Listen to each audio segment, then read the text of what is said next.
voice of free speech. The truth delivered. Common sense for the American people. Welcome to the Scott Jennings Show. Okay, it's Friday, January 29th. Don Lemon has been squeezed by the feds. Trump has named Kevin Warsh as his nominee for chairman of the Federal Reserve, and we are tracking the possibility of a government shutdown today. This is Scott Jennings, Common Sense for the American People. I am on the mend. Thanks to Jen Horn for filling in for me yesterday, and thank you so much to everyone for tuning in as we close out the first month of our new 2-hour show here on Salem. In January alone, we had the Vice President, the Speaker of the House, dozens of members of Congress, administration officials, pundits, and writers. And most importantly, we had you, the listener. You have made us the fastest growing radio news program in all of America. So thank you for supporting Common Sense for the American people. At 33 minutes past the hour today, my good friend Rich Lowry from the National Review joins us to discuss the news of the day. And in our second hour, we have our traditional Friday punditry with Rob Bluey and also the one and only Officer Brandon Tatum joining us from Arizona. But first, lots of breaking news today. This morning, the president announced his new pick for Fed chairman. Kevin Warsh is him. If confirmed, he'll replace Jerome Powell, whose term as chair ends in May. Warsh is a former member of the Fed board, and he spent years in the private sector. His nomination is earning praise from across the spectrum. Markets like it. And now we'll see what questions await him in his confirmation process. North Carolina Senator Tom Tillis has pledged to hold any Fed nominee over the DOJ's recent subpoena sent to Jerome Powell. We'll see how that plays out. Also breaking this morning, and while you slept last night, the FBI arrested former CNN News anchor Don Lemon in Beverly Hills, California. Lemon was indicted by a federal grand jury for being part of an angry mob that stormed a Minneapolis Baptist church the other day. Lemon is charged with conspiracy against rights as well as violating the FACE Act. We'll keep you posted as this story develops, but as Don Lemon himself once told us all, cut 12. Nobody is above the law. Nobody's above the law. Democrats and folks on the left are melting down over this arrest. Lemon casting himself as a journalist and therefore untouchable. It seems to me that the position of the left in America right now is that if you're holding a cell phone or any kind of a camera, you can break any law that you want on First Amendment grounds. That's what they say about these radical agitators in Minnesota. Oh, well, look, he was holding a cell phone. Doesn't he have a right to film things with a cell phone? Well, sure, but from a safe distance, not while you are simultaneously disrupting or putting your hands on federal law enforcement or kicking out the taillights of their vehicles or blocking the street. You get the picture. Holding a camera doesn't absolve you from having to follow the law. Here's how I called it on CNN last night, cut 13. The word impede. Don't people in America have the constitutional right to protest? Yes or no? Yes. They do. I would just point out to you, though, that in a court case in Minnesota this week, there was a district court ruling that was overturned by the 8th Circuit. And the panel of the 8th Circuit said they had reviewed hours and hours of footage from all these supposed protests. And even though some people were doing protected speech and protected protests, that much of the time it crossed the line, that it was not protest activity. So it's not all just protesting. Some of it is crossing the line. Some of it is designed to impede federal law enforcement, and that is a crime, is it not? Yeah. Protesting is one thing. Violating people's rights, storming churches, impeding federal law enforcement is quite another. All of this political vigilantism that has emerged on the left was predictable. Last July, there was a news article in Axios with the following headline, quote, "There needs to be blood." Democrat voters tell them to get shot in Trump resistance push. The article stated that Democratic voters wanted their representatives to break the rules, fight dirty, and not be afraid to get hurt. Even getting shot, they asked for. Let me repeat the demands of the Democratic base. There needs to be blood. And that's what they've gotten, isn't it? With the deaths of Renee Good and Alex Preddy, whatever you think of the conduct of federal officers in these incidents, the radicalized Democratic base, in fact, got its wish. There has been blood on the streets of Minneapolis. Mission accomplished, I suppose. And people like Minnesota Governor Tim Walz are more than happy to keep the blood flowing. Walz has told The Atlantic magazine this week that he believes what's happening in Minneapolis is a modern-day Fort Sumter. You know, the place where the first shots of the American Civil War were fired. Although mainstream media has largely ignored Walz's comments, which were made in a very public way to The Atlantic, I informed the panel about it last night on CNN. Here's cut 5. Well, wait, I have to say, Yes. he said today that he thought maybe this was like the next Fort Sumter. And when Governor Walz said that, and previously he had referenced the Battle of Gettysburg. And so when I hear that kind of language coming out of a governor, this sort of fantasizing about an American Civil War, first of all, I don't think he stopped to consider who that makes him in this entire endeavor.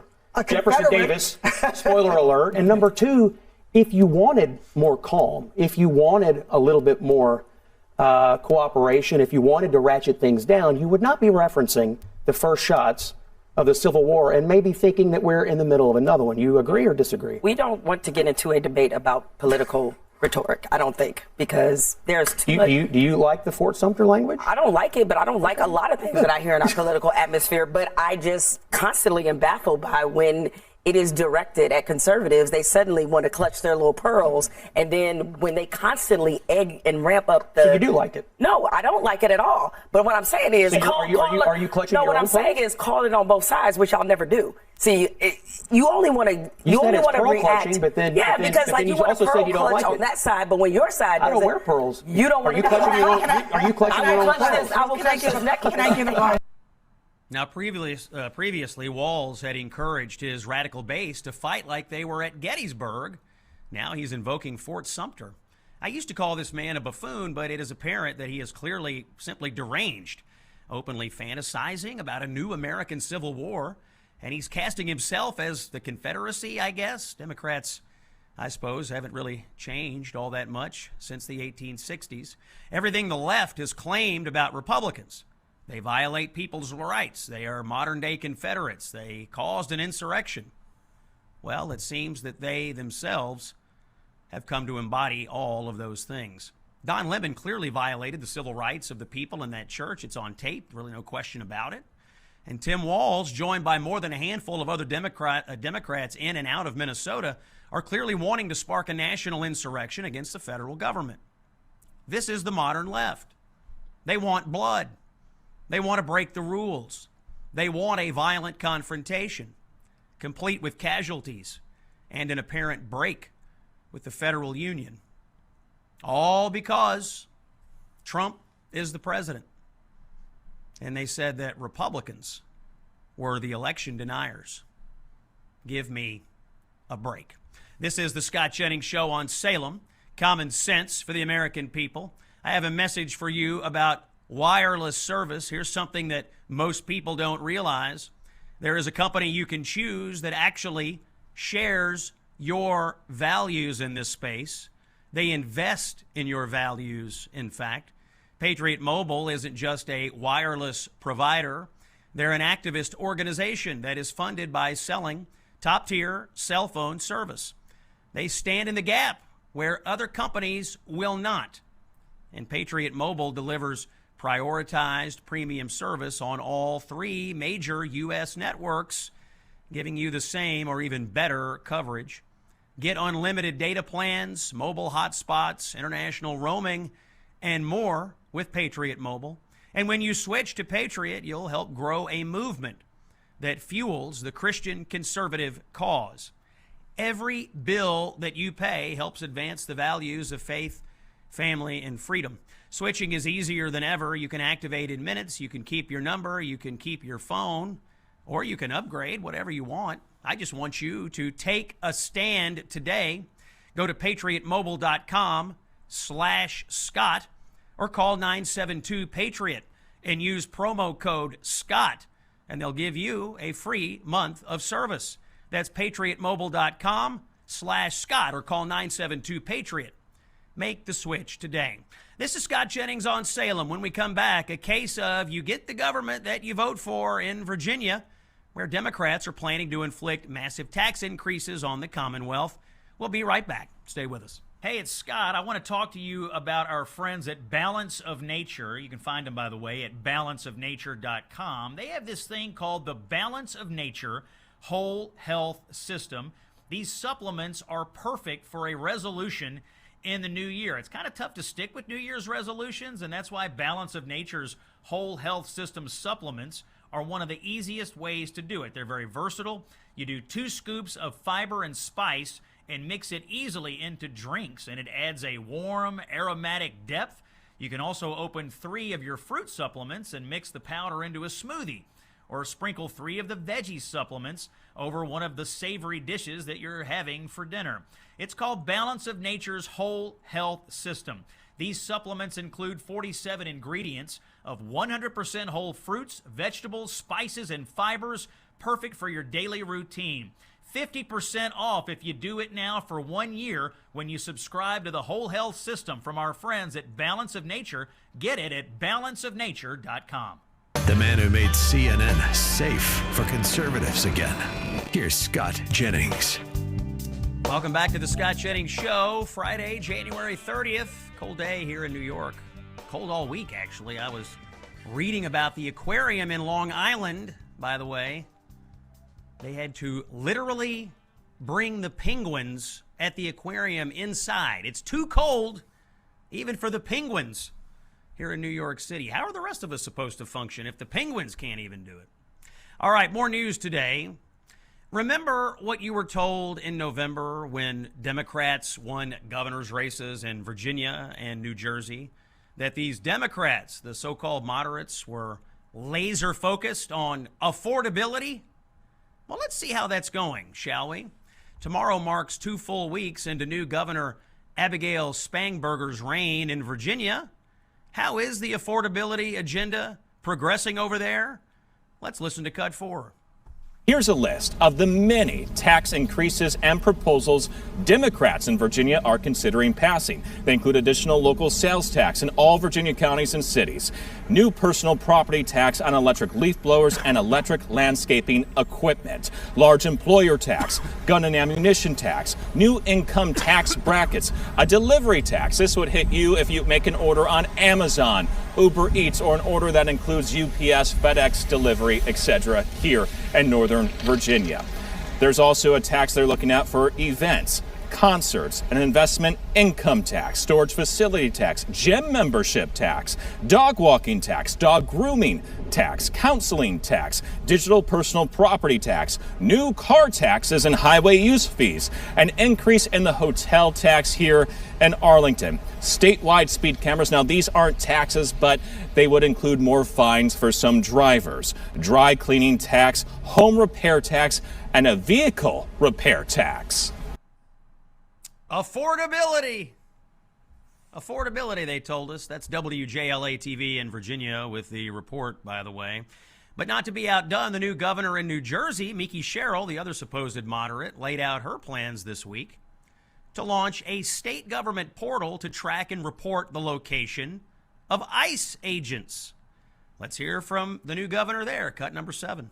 I've already met with the AG. We are putting out information on helping New Jerseyans know their rights. We are not going to allow any ICE raids to be staged from state properties. And we are also going to be standing up a portal so people can upload all their cell phone videos and alert people. Like if you see an ICE agent in the street, get your phone out.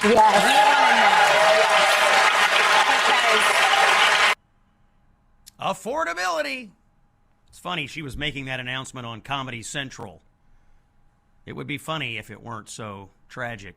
You realize here, by the way, that a governor of a state, New Jersey, is literally using public money to create a public tracking system so that people can go out and attack federal law enforcement, right? I mean, that's the purpose of this. Ask yourself this, by the way. What if someone, anyone, created a public tracker to track the minute-by-minute movements of the governor or any other public official. Hey, here they are. Come get them. I mean, that person, if they did that, would be labeled a domestic terrorist and tossed in jail. So what makes this different? Nothing, in my opinion. These, by the way, are the affordability Democrats, raising your taxes, creating state-funded mechanisms by which you can plan your next attack on federal law enforcement. None of this has anything to do with affordability. All of it has everything to do with pleasing the radical base of the Democratic Party. Virginia really is something else. Tax after tax after tax after tax. By the time they levy all these taxes in Virginia, Virginia will be one of the highest tax states in the country. We've seen what happens when tax burdens get so high in these blue states. People leave. It's all completely insane. Terrible politics and terrible policy, but you get what you vote for, don't you? You buy the narrative. Oh, they're about affordability. Oh, these are the moderates. If you buy into the narratives, you get what you deserve if you cast those votes. When we come back, Rich Lowry of the National Review is here to kick around the news of the week. We'll talk about Don Lemon being arrested. We'll get the latest on Minneapolis, and we'll talk to Rich about whether we are facing a possible government shutdown. Lindsey Graham is holding up the process now. There was a supposed deal. Lindsey Graham has some things he wants put into the Senate bill. We'll check in with Rich about all that. It's more common sense for the American people when we come back. You're listening to The Scott Jennings Show right here on Salem. Friday, January 30th. Common sense for the American people. Scott Jennings is here, broadcasting live from New York City today. We have some breaking news into The Scott Jennings Show. Sad news, actually. Actress Catherine O'Hara has passed away at the age of 71. Legendary Hollywood actress, maybe best known as the mom in Home Alone. Catherine O'Hara, 71, has passed. Joining us now, an old friend of mine here to kick around the biggest stories of the week. Rich Lowry is the editor-in-chief at National Review. You can find him on X at Rich Lowry. Rich, welcome back into the Scott Jennings Show. Hey, Scott. Thanks for having me. Hey, glad to see you here today, Rich. Those Home Alone movies stand up very well, by the way.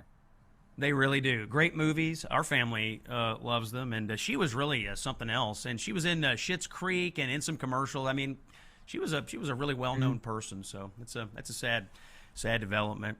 Rich, the eyes of the nation this week have been on Minneapolis, and it feels like every day we're getting a new breaking news story, and no different today. Don Lemon, somebody that you and I both know quite well, was arrested early this morning. He was actually arrested in Beverly Hills, California, for storming into a Baptist church a couple of weeks ago in Minneapolis. What was your reaction to Don Lemon?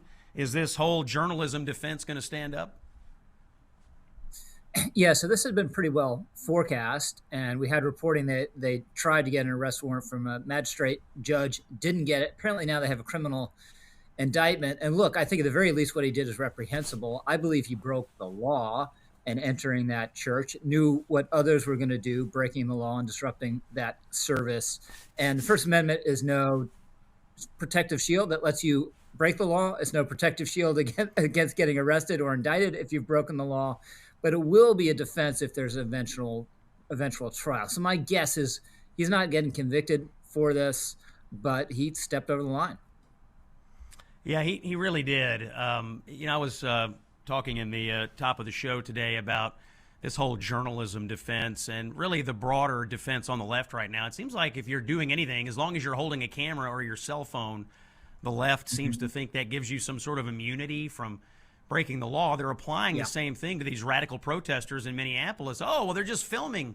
Well, yeah, but they're simultaneously putting their hands on federal law enforcement. They're impeding federal law enforcement activity. The simply recording something is not some great shield. I mean, what if you and I decided to, I don't know, follow along with a bunch of bank robbers and go rob a bank just because we were journalists or because we were filming? It wouldn't give us some immunity if we took part in it, would it?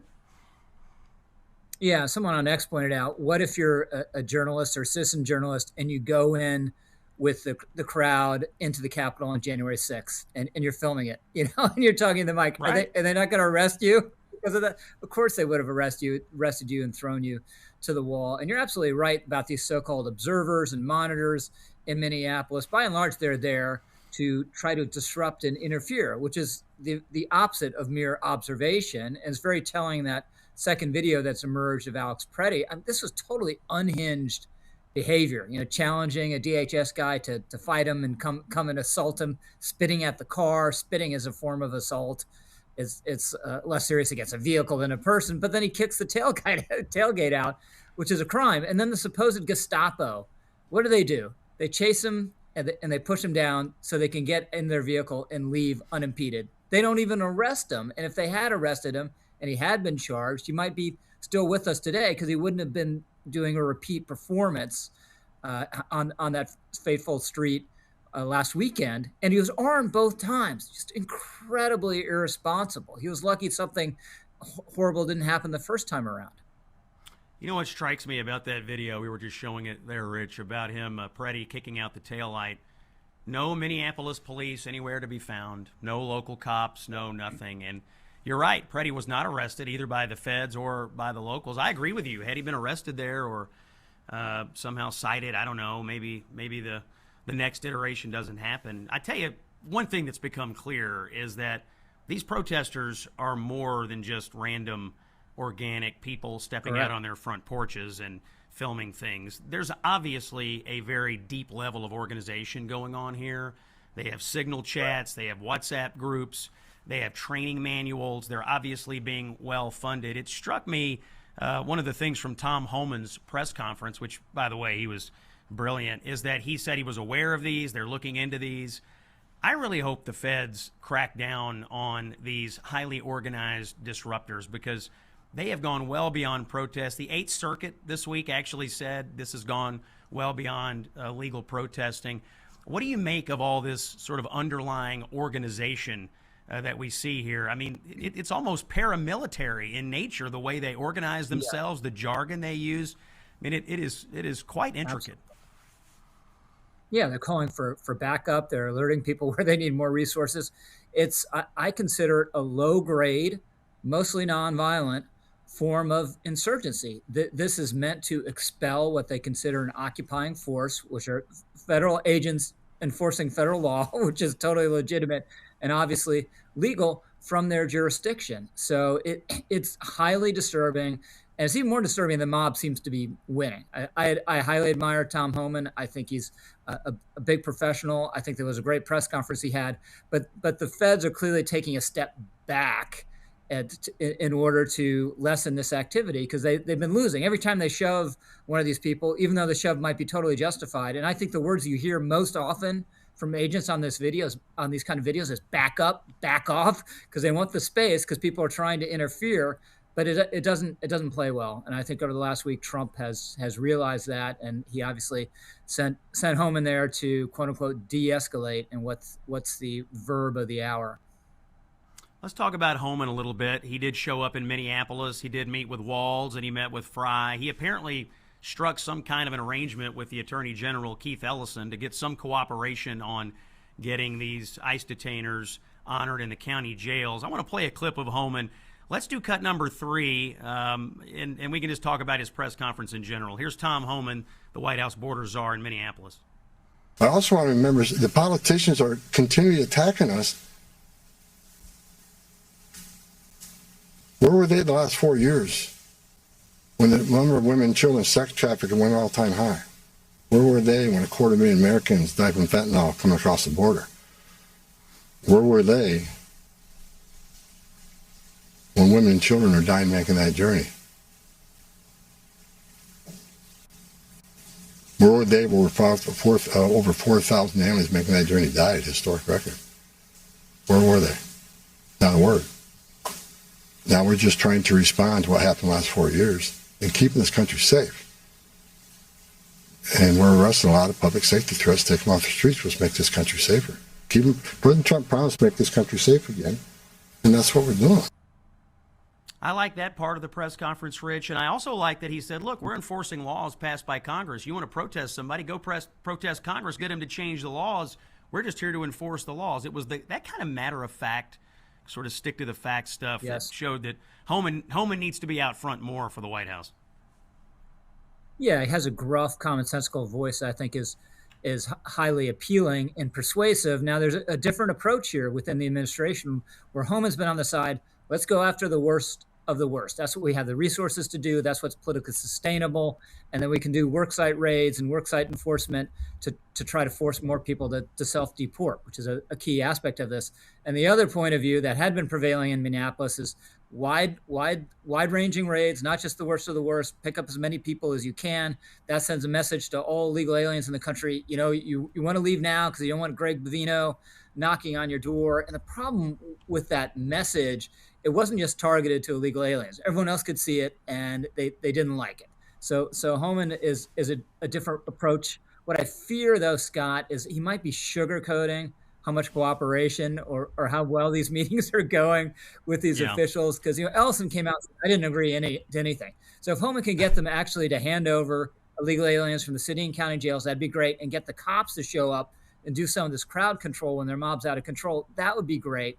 And he's trying to get that. I'm not sure he will, because I think the officials there, they think there's blood in the water, and they think they can force the administration to stand down no matter what. I hope they're wrong about that, but it remains to be seen.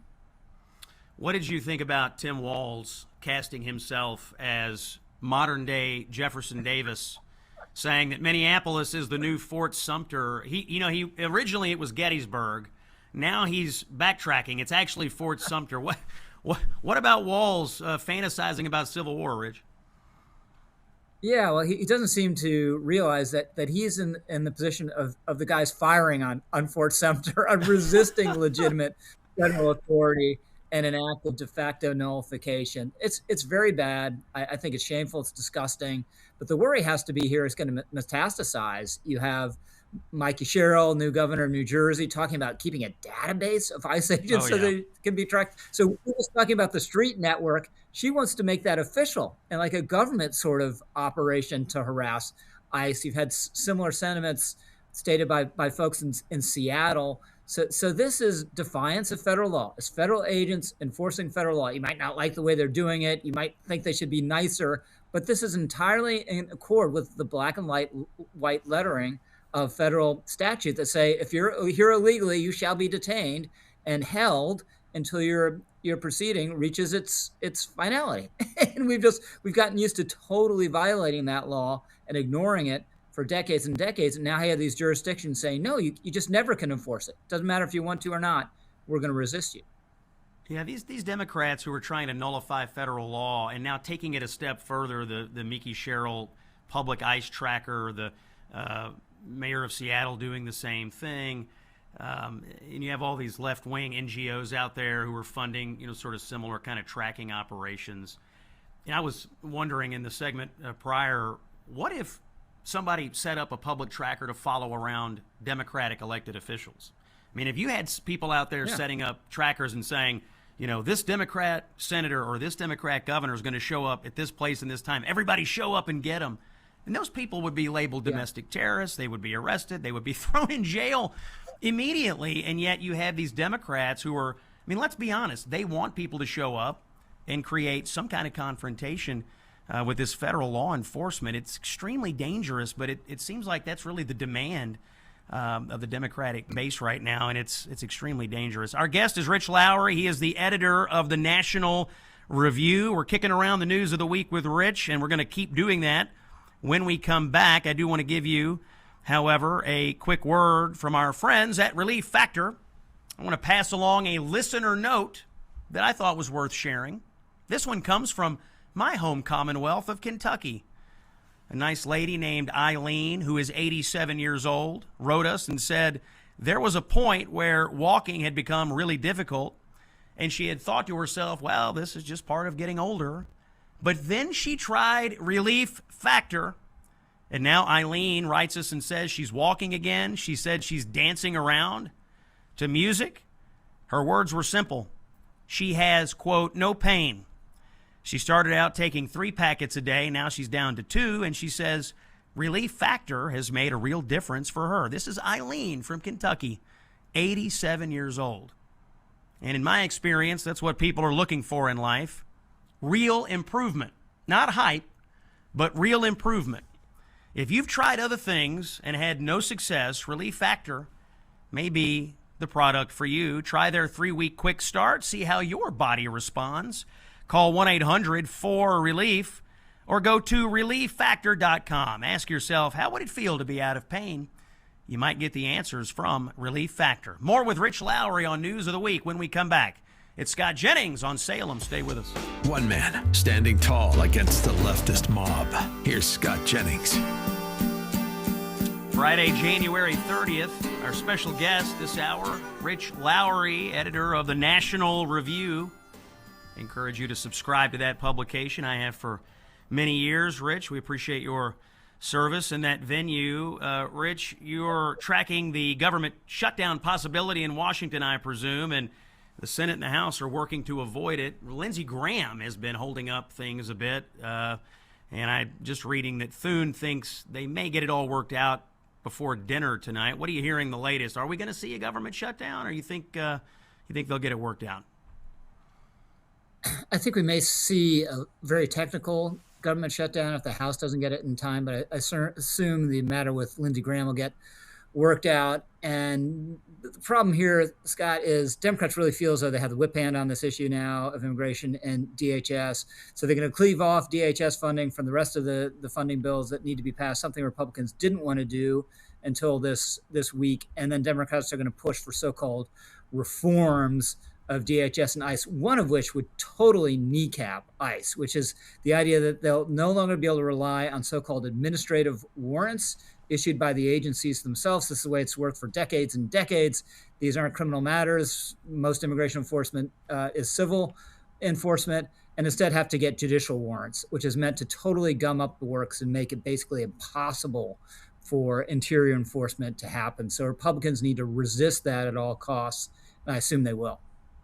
Yeah, I hope they do, because this would derail, absolutely end Donald Trump's stated reason for running for president in the first place, which is to get rid of illegal aliens out of the country. And so the Democrats, of course, know that. We'll see what they produce tonight and over the weekend. Was looking at some migration data from the 2025 census. I wanted to get your comment on, Rich. Net domestic migration data. This is new data from the census from July 1st of 24 to July 1st of 25. The top 10 states where people are moving, all red states. North Carolina, Texas, South Carolina, Tennessee, that's the top 4. The bottom 10, with one exception, all blue states. And the bottom 3 where people are leaving, fleeing. Illinois, which lost over 40,000 people. New York, which lost over 137,000 people. And California, which lost 229,000 people. It certainly seems that policy choices have their consequences, doesn't it? Absolutely. So you see kind of the ACC, SEC states. I don't know whether maybe those conference labels don't matter anymore because every conference is so spread out.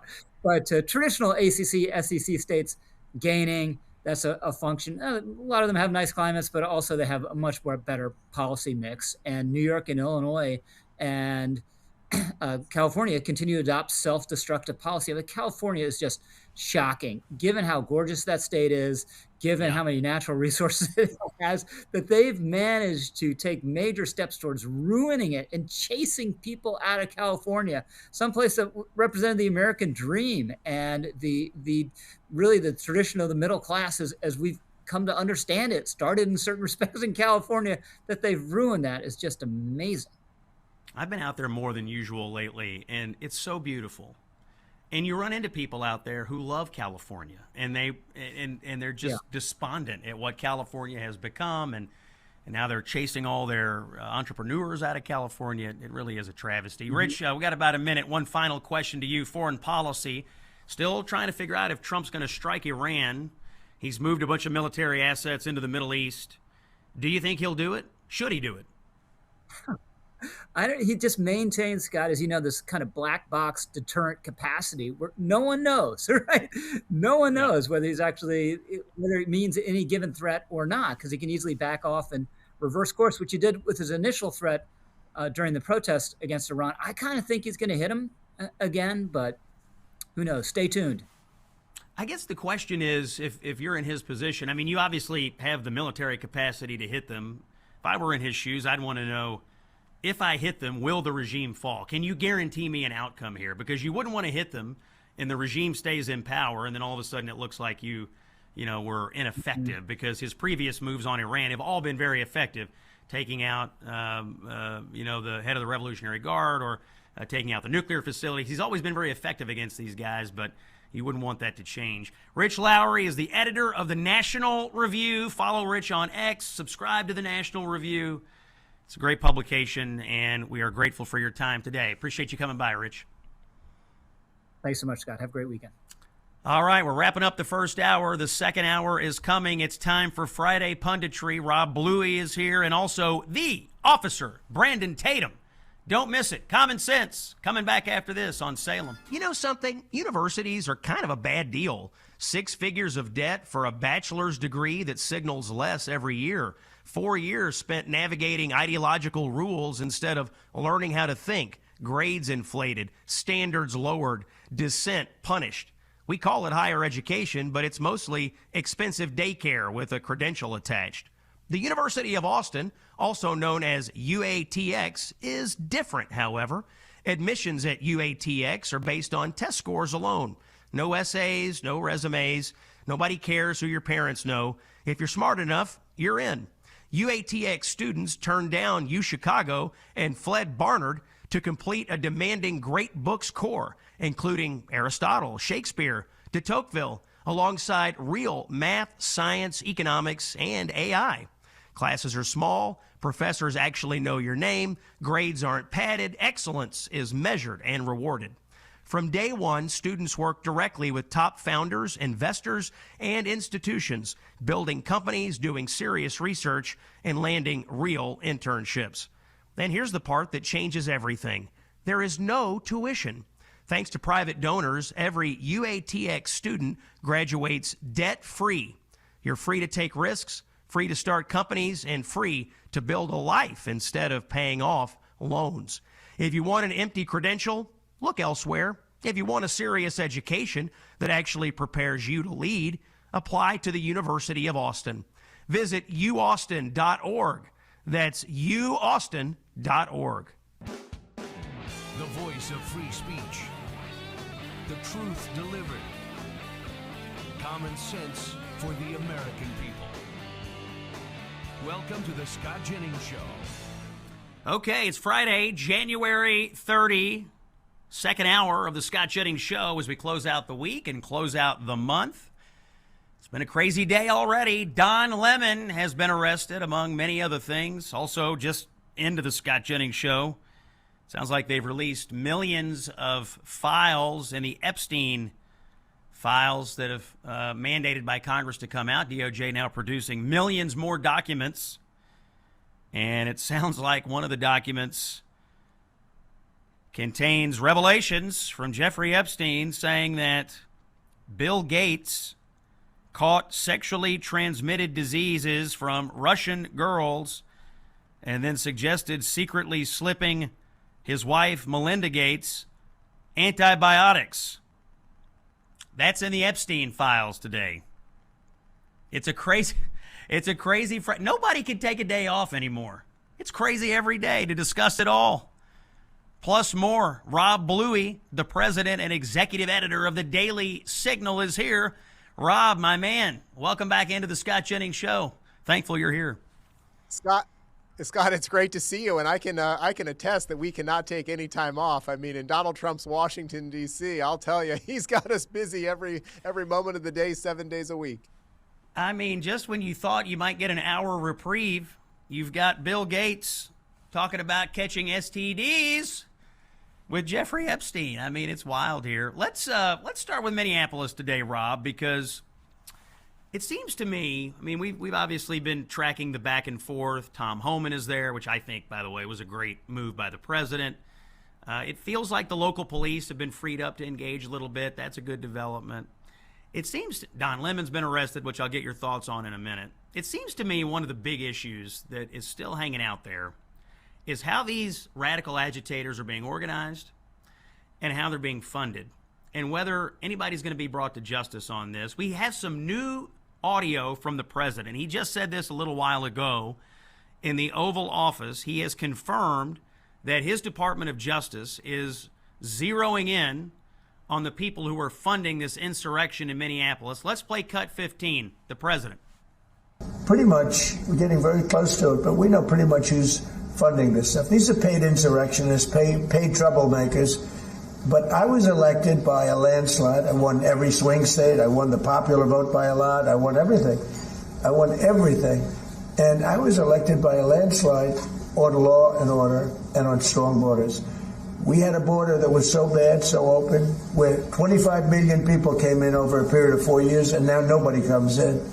Nobody even tries to come in. And I can only say, I think we'll say it very plainly, elections have consequences. I mean, Rob, the president is right. Elections have consequences. He made clear we were going to deport people, and now you have Democrats and radical agitators trying to nullify federal law. What say you? Scott, absolutely. You're correct on that point. This was the animating issue of the 2024 presidential campaign, and even goes back all the way to Donald Trump's first run for the White House. If there was one issue that was most defining of his campaigns, it has been the issue of border security and immigration. No American should be surprised by what's going on right now with our federal government and the fact that they are actually enforcing immigration laws, and you have ICE and Border Patrol and others in the federal government taking up the responsibility that, quite frankly, Joe Biden failed to do. Where are all these Democrats and left-wing agitators? Where were they during Barack Obama's years when he was deporting 400,000 people a year, right? You didn't hear a peep from them, mostly, for the most part. And finally, I'm glad to hear that the president says that they're making progress on who is behind some of these operations. Obviously, there have been investigative journalists and others who have suggested the root causes and the funding for these sources. I'm sure that there are people who just turn up in Minneapolis and show up for protests, but there are clearly left-wing agitators who are organizing these events. I see them with my own eyes right here in Washington, D.C. They pop up from time to time in locations all across the city. These are not just organic protests. Clearly, there's somebody behind them. Of course there are, and we have all kinds of evidence. And this is one thing that frustrates me about mainstream media coverage of Minneapolis right now. You get no discussion of this at all. Mainstream media portrays these people as just organic grassroots folks who've wandered out on their front porch to see what's going on and, you know, film what's happening on the sidewalk. That's not at all what's happening. But it seems like the government is taking the idea that this is effectively a paramilitary operation that's being organized and funded very seriously. Let's play cut 17. This is the Deputy Attorney General Todd Blanche, who says, yes, indeed, there is an investigation into how all this is being funded and organized. Cut 17. Looking at a nexus of left-wing groups, this DOJ said that that's something that you guys were concerned about. Are you following money? Are you looking at a potential that all of this may be related somewhere? I mean, yes. Thank you, Mr. Deputy Attorney General. Okay, Todd Blanche, a man of few words. He just says, yes, we're investigating. I'm not sure what all crimes they could be looking at here, but I really hope they stay on this. And I'm glad, Rob, and I want your comment on this, that they stayed with the idea of arresting Don Lemon, who was taken into custody overnight in Beverly Hills, California. He claims he's a journalist. What do you think?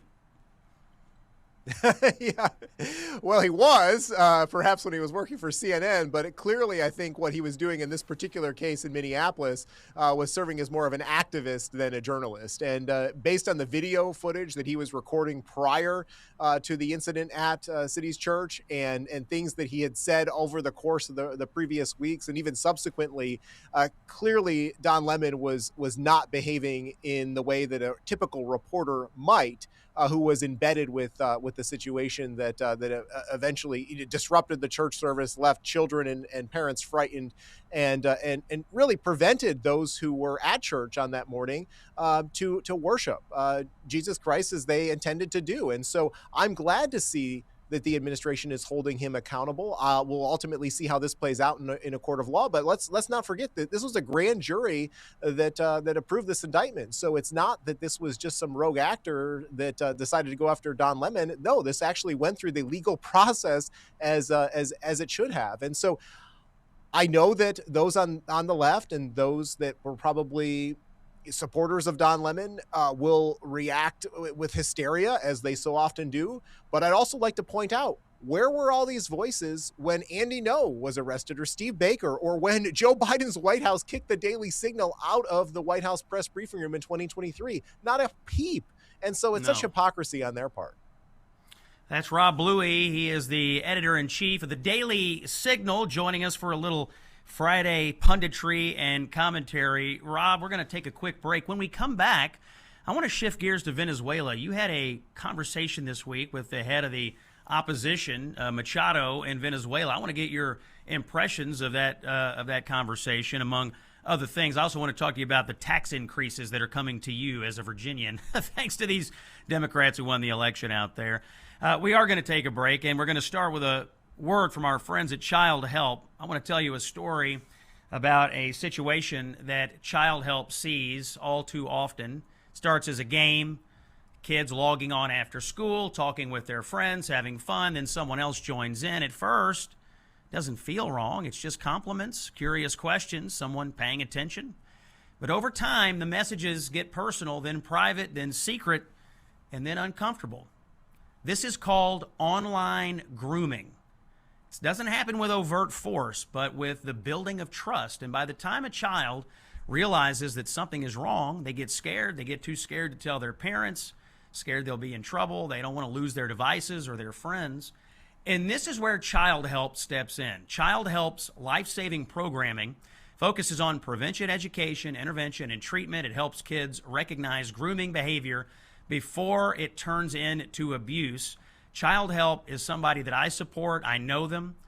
The truth is, every family is vulnerable, and your support makes the programs possible. Just $27 can protect one child. My advice is text the word Child Help to 94878. Give them $27 and save one child. You can also donate online, childhelp.org/Scott. More with Rob Bluey when we come back. It's Scott Jennings on Salem. Stay with us. Ready for more common sense? Here's CNN's senior political commentator, New York Times best-selling author, and America's favorite political pundit, Scott Jennings. Friday, January 30th. Track of the news here at the Scott Jennings Show. This just in. Venezuela's acting president, Delcy Rodriguez, has signed a law overhauling the nation's oil sector. This, according to Fox News, that opens the oil sector there to privatization. This move reverses a core policy of the socialist movement that has ruled the country for more than 2 decades. My guest is Rob Bluey, host of the Daily Signal podcast. Rob, what do you make of this news of the privatization of the Venezuelan oil sector? And I want to hear about your conversation. You met this week with Maria Corina Machado, who's the head of the opposition there in Venezuela. What do you make of the situation there now with the oil moves and your convo with Machado? Yeah, Scott, a few things to keep in mind. First of all, Delcy Rodriguez, I think, is trying to do everything in her power to remain in power because she recognizes that President Trump has put some demands on Venezuela. So I'm not necessarily surprised to see that she would go along with the U.S. plan to open up Venezuela to more oil exports. Chevron also came out with record earnings today, as I understand it. They're the one U.S. oil company that is still operating in Venezuela. A lot of those other U.S. companies pulled out because they just felt that it was not sustainable to do so. And so we'll see ultimately whether or not this current regime can remain in power. I'll tell you, in talking to Maria Corina Machado, who is the opposition leader, the Nobel Peace Prize winner, who gave her medal to President Trump quite famously, she says that she wants no power sharing agreement. She believes that she is the rightful democratically elected person that should lead that country in the future. And that is a high hurdle, I think, to get past the Trump administration. She was talking to Secretary of State Marco Rubio this week, and I think that, as you heard the president himself say, she might not necessarily have all the support that he thinks she needs in Venezuela, despite the fact that there was widespread corruption under Nicolas Maduro. So I ultimately don't know how this is going to play out, but I think certainly the situation in Venezuela is better today than it was before President Trump took action. Rob, does Machado believe that she should be installed right now as the president, or does she believe there should be elections first? Yeah, I think that there has to be an electoral process, and I think she recognizes that that's probably the best situation and the outcome that would certainly benefit her and the people of Venezuela the most. The problem is, like, after operating under the socialist regime for so long and with corruption so rampant in the country and Maduro having stolen the last election, can you have safe and secure elections in the country right now? And I think that that's a question it's hard to answer, but it's a challenge, Scott. It clearly is. Rob, let's come back to domestic politics. I've been thinking about these so-called affordability Democrats that got elected in November. Mickey Sherrill in New Jersey, Spangenberger in Virginia, and Mamdani in New York City. This week, all three of them did things that had literally nothing to do with affordability. I want to start in Virginia. In fact, the opposite of affordability, where the Virginia Democrats, who swept all the offices and now control the legislature as well, have unveiled this long list of tax increases they plan to inflict upon the people of Virginia. You live out there, I think. Is this the biggest bait and switch of all time? Or, should people have known, like, look, of course they're going to raise your taxes. They're Democrats. How you taking the news of having let's say they're going to raise taxes on leaf blowers, Amazon deliveries, I think even fantasy sports leagues, like everything's getting taxed in Virginia, Rob. Sorry. Yeah, dog grooming and dog walkers. I mean, my goodness. I mean, that list, I think it was 50.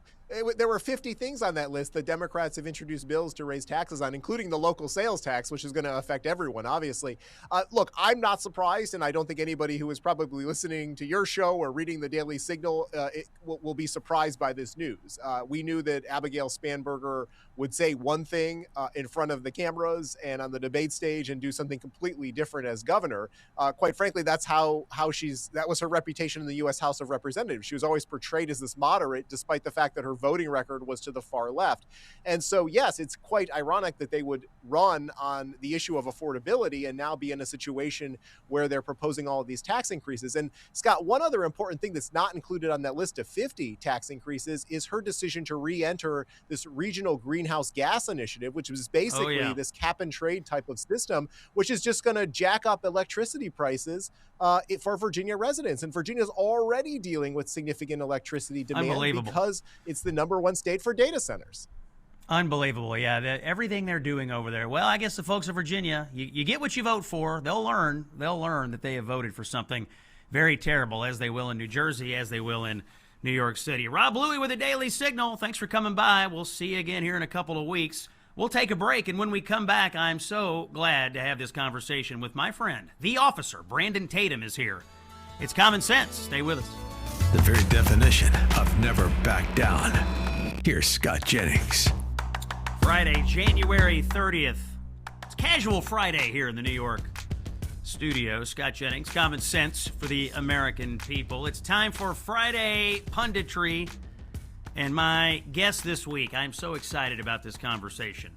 My buddy, former college football player, former police officer, and now I think one of the most interesting and best content creators in the conservative movement. He is the host of the Officer Tatum Show. Ladies and gentlemen, the one and only Brandon Tatum here on the Scott Jennings Show. Brandon, my man, good to see you, sir. Well, Scott Jennings, I feel kind of weird because I'm over here blushing of another man speaking well of me. So I do appreciate it, Scott. I'm not going to lie. Coming from you means more than just about anybody in the world. And I really appreciate all the kind words. And I'm honored to be a part of your show. Well, I appreciate you, my friend. And the friendship we've struck up has been very special to me. And it's been nice to visit you a couple of times at your headquarters out there in Arizona.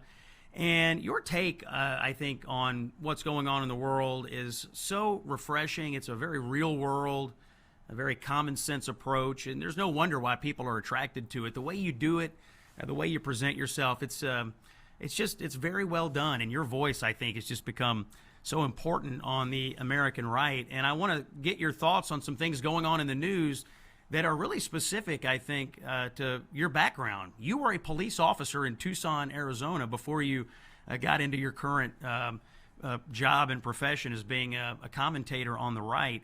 And right now in the news, Brandon, we have a bunch of people in this country who are inciting violence and worse against federal and I think also local law enforcement.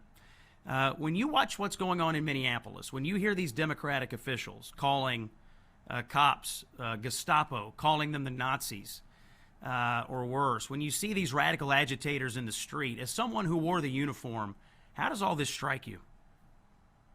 Well, it's incredibly frustrating and it's perplexing. I cannot understand for the life of me how grown adults are sitting here advocating for violence or even watching it unfold and not challenging it when they didn't do nothing. When ICE and Border Patrol was doing the same type of a thing under another administration.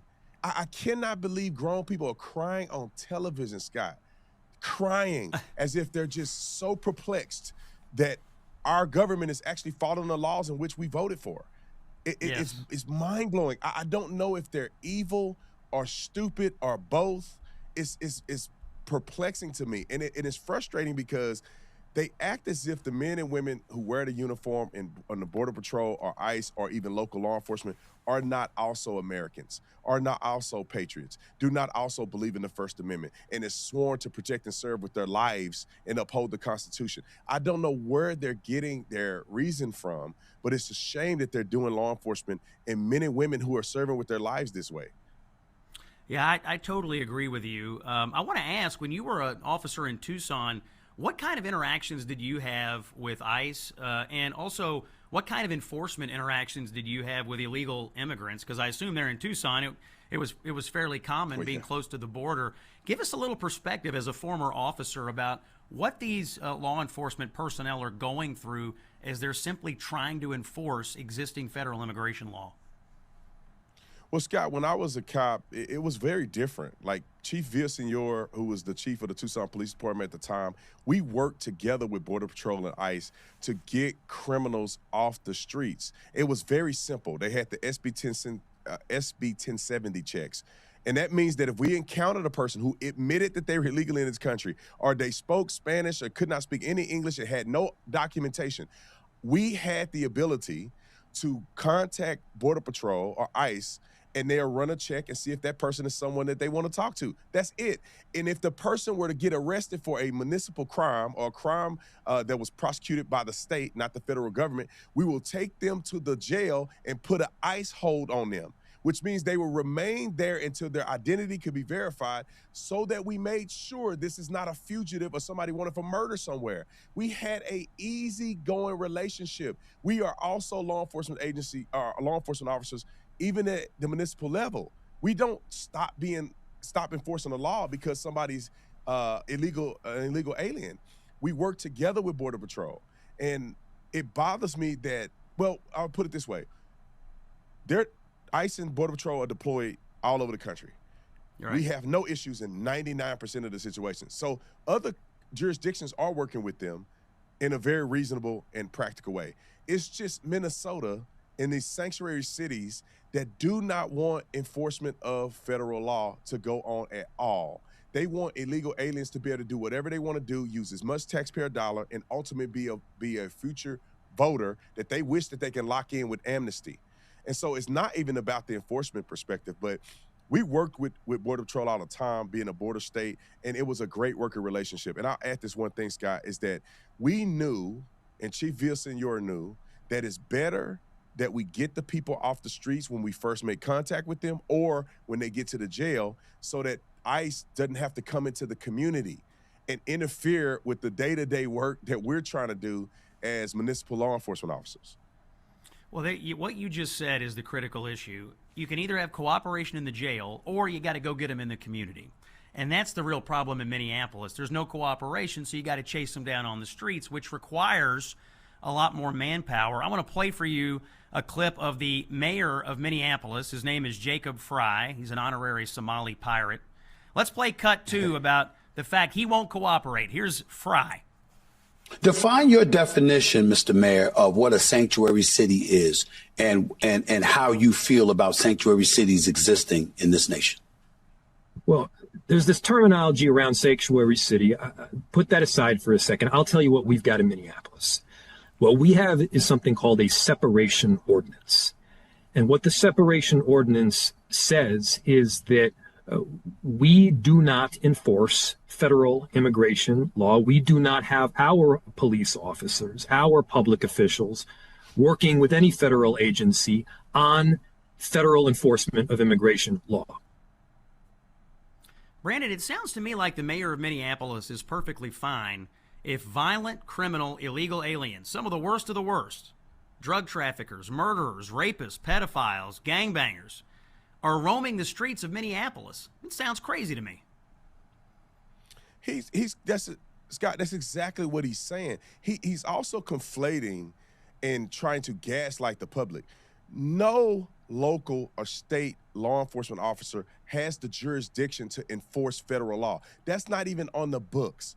He says we're not going to cooperate. There is no necessity to cooperate with federal agents in their enforcement. But when you encounter a person who committed a felony crime and they're illegally in this country, they're not asking you to prosecute them on a federal level. All they're doing is saying, hey, can you notify us that you've captured a guy who's an MS-13 gang member that's an illegal alien in this country? Or when you take him to the jail, can you at least notify us that he's in the jail so we can come get him? He's lying. They're conflating. We never enforce federal law. That's not our jurisdiction or our expectation. But that does not mean that we cannot work with them. The crazy thing is, you see a murderer running down the street and you go, well, he murdered somebody in another jurisdiction, which means across state lines. That makes it a federal crime. And the U.S. Marshals typically will go and get that person. But if I'm a cop and I see the guy, am I going to say, well, that's the U.S. Marshal's job? Because he committed a crime in another state, which I don't have jurisdiction over. No law enforcement officer would do that. Even as a man, if I was on my porch and I saw a man who abused a child come running down the street and I go, well, I'm not a cop, so I'm not going to get involved. That's how silly he sounds. These people are not mom and pop working at the swap meet or something, and they're going and finding them. These are hardened criminals who have committed crimes against people in the United States of America, which is why we know they exist. If you are illegal alien in this country and you're not doing anything criminal, and we won't even really know you exist, you're kind of flying under the radar. It's the people that go out and they commit felony crimes, or they commit felony crimes in other countries, and the people of that original country want them back for prosecution. That's how ICE gets the information, brings it before a judge, they sign an arrest warrant, and they go and execute a lawful arrest warrant. This is what we see ICE trying to do. But these weirdos that literally want lawlessness in their city is saying, we won't help you at all, and we want crime to be rampant. Yeah, I don't understand the politics of this, but it's what this radical Democratic base obviously wants right now. Our guest today is the officer, Brandon Tatum. Brandon, I know you have thoughts on this, so I'm just going to tee it up. Don Lemon, former CNN anchor, has been arrested by the feds for busting into a church a couple of Sundays ago, violating people's civil rights there, violating the Federal FACE Act. When you heard Don Lemon had gotten arrested when you woke up this morning, what did you think? Well, first of all, this is probably the most exciting morning I've ever had in my life, watching this weirdo get arrested for things he should have been arrested for, and his arrogance is what got him, in my personal opinion. So I'm glad to see him go to jail. I'm glad to see, or at least get arrested. I don't know what they're going to do as far as charging, but this guy is a flat-out idiot. And his arrogance is what caused him to go to jail. Because if he was a real journalist, he would have stood outside and interviewed people outside as they leave the church. Instead, he premeditated on camera by joining the protest with foreknowledge that they were going to go and disrupt a church. And he goes in with them and challenges the pastor. He didn't ask him a question. He challenged him and critiqued him and chastised him. That's not journalism. And then when he's asked to leave, at least if you're a journalist, you would study law. If you go into a building, it doesn't matter if you're a journalist or not. If it's a private facility and they ask you to leave, which is a reasonable request to leave, you have to, or you are committing a crime. If you are part of disorderly conduct and you are, knowingly and intentionally being a part of that, that is a crime. But he goes even further because these people intentionally attacked a church and he knew about it. And this is the reason why he got charged with some of the charges that he did. Conspiracy to deprive rights and also the violation of the FACE Act. And I'm glad that they're taking this stuff seriously because it's not right to do this at any religious facility. I don't care if it was a mosque. You don't do this at someone's place of worship. It's not right. One good rule of being a criminal, don't film your crimes and then put them out on the internet is one possible rule. That's Brandon Tatum is our guest. We're going to have more with Brandon when we come back. First, a quick word from our friends at Relief Factor. I want to share a quick story from our buddy Rod in Texas. He sent us a letter and said, I'm 64. I used to build houses. Years of hard physical work left me with excruciating back pain. It was unbearable. I finally gave Relief Factor a try. Within 4 days, most of that pain had subsided. Over the next few weeks, it is continuing to improve. Being pain-free is indescribable. That's what Rod from Texas has to say. I think you would find a similar experience if you tried Relief Factor's 3-week quick start. See how it works for you. Call 1-800-4RELIEF or go to relieffactor.com. Ask yourself, how would it feel to be out of pain? You might get the answer if you try Relief Factor. More with the Officer Brandon Tatum. We'll ask him who won the week when we come back. It's Scott Jennings on Salem. Stay with us. Ready for some common sense and a little Kentucky windage? Here's Scott Jennings. Friday, January 30th, home stretch, and big conversation today with my friend, the Officer Brandon Tatum is here. Brandon, one of the things I admire about what you're doing is not just the content that you're creating, but you have a whole ethos of entrepreneurship in your building there. When I visited you guys have got, I know people see the podcast and they see the content you're creating, but there's all kinds of stuff going on in the Brandon Tatum world. You've got energy drink that you're promoting. You started a company called Black Line Security Operations. Tell me a little bit about the business side of Brandon Tatum and what you have going on out there in Scottsdale. Well, thank you, Scott, for asking that question. I mean, I consider myself to be a serial entrepreneur. When God created man, he created us in his image and likeness. And I believe that us being creators and visionaries and stuff is all a part of God's creation for us. And so when I look at business, I look at business the same way. Whatever I can imagine that I think could benefit people and change the world, I want to get involved and do it.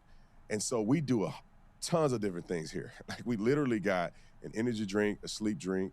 All of our staff uses it. We have a bourbon company that we just started called Verdict Bourbon. I have a security company. We have a nonprofit that's associated with the security company. I have a print shop and a distribution center. And all of those things are what I would consider to be passion projects for me that gives me the ability to control, I could say, fair, affordable products and services for conservatives and people who are reasonable. And I'm just blessed to be able to do it. And so I appreciate you, throwing it out there because I do more than just talk. I do a lot of business leadership and I own a couple companies as well. Yeah, when I met with you out in your headquarters, I was so impressed and amazed by you, but also by your team. You get all these folks working for you out there doing different aspects of your businesses. It was a really impressive operation. So I appreciate you sharing a little bit about that with us. Brandon, you are our Pundit of the Week, and it is tradition here on Friday Punditry that we ask our Pundit of the Week to tell us who won the week in America. American politics or American culture in general. So, Brandon Tatum, who won this week? Well, it took a while for me to think of this person. I think this person is probably one of the greatest people that I've seen in the last, I don't know, several years, and that is the one and only Scott Jennings. You are the winner. I'm telling you, I looked, and I'm unbiased. I looked and I said, who won the week? And I see you every single day on there doing the Lord's work. I do not know how you do it, Scott, listening to these lunatics. And I'm saying it, not you. They're great people to you. They're lunatics to me. I saw Ana Navarro. I think she was on the show when she said that Alex Pretty was somebody that you want to marry your daughter, and he's a role model for everybody. I could not believe it. I could not believe that people get on there and say that. But I'm telling you, Scott, if you weren't there, not only giving the truth and the voice of reason, but you do it with decorum, professionalism, and with humility, our country would be dead.